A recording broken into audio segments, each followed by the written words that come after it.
Le 6 mai dernier, Charles III vivait un moment inoubliable et historique, son couronnement. Un épisode qu'il n'oubliera pas et qu'il a vécu, avec son épouse, la désormais reine Camilla.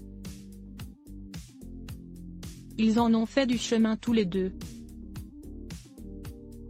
Durant de longues années, Camilla Parker Bowles est restée dans l'ombre, maîtresse très présente, et éternel soutien pour celui qui était marié à la princesse Diana. Charles, alors prince de Galles, et Camilla s'étaient connus avant et c'est elle qui a par ailleurs aidé l'aînée d'Elisabeth II à choisir Diana Spencer. Et sa présence a pu être un véritable enfer, comme ce jour où elle l'est, a surpris. Dans le livre Charles III le mal-aimé de Bertrand Meyer-Stably, édition City, l'auteur revient sur ce jour où, par un frais matin de printemps 1987, Diana arrive à Highgrove de bonne humeur avant de voir rapidement son sourire s'effacer. Elle aperçoit derrière les vitres d'une voiture une tête blonde qu'elle connaît. Il s'agit de Camilla.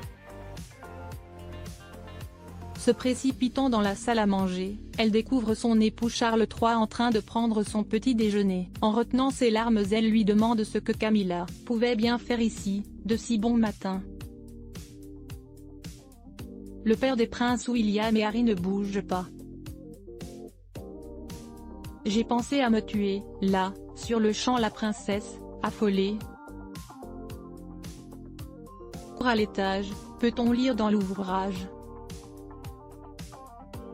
Dans la grande chambre, le lit à colonnes est défait, les draps, froissés. On y a dormi. Les autres chambres n'ont visiblement pas été utilisées. Diana éclate en sanglots.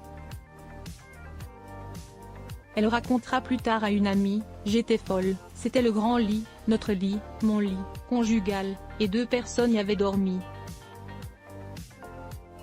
Je suis descendue et j'ai demandé à Charles s'il avait dormi avec elle dans mon lit. Il n'a pas voulu répondre. Je pleurais, mais il ne disait rien. J'insistais, pourquoi me faisait-il ça?